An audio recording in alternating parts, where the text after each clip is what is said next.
Magandang araw sa inyong lahat at welcome sa aking channel. Kung hindi siguro naniniwala ang marami na may unawaan ng Kim Pao, maaari sigurong sabihin ng ilan na nanganganib si Paolo na masungkit ng iba si Kim Chiu. Viral ang isang video ni Kim sa airport ng Auckland, New Zealand, kung saan pinagkaguluhan ng kapamilya star ng ilang male locals doon. Mapapanood sa video na nagpakuha ng photo op ang dalawang white guy kay Kim na tuwang-tuwa sa kanilang opportunity. Bukod sa may itsura ang dalawang guy, napakatangkad pa ng mga ito. Lumalabas na hindi lamang sa mga Pinoy sikat si Kim, kundi nakilala rin ito ng ibang mga foreigners.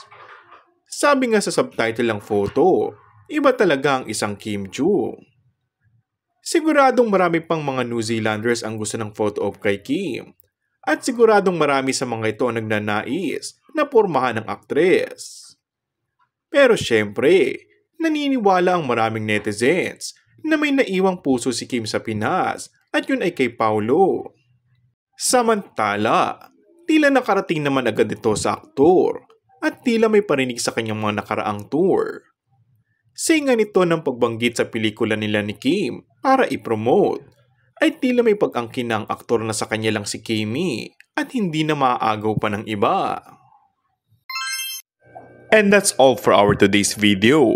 Kung bago ka lang sa aking channel ay mag-subscribe at pindutin na rin ang notification bell. Maraming salamat!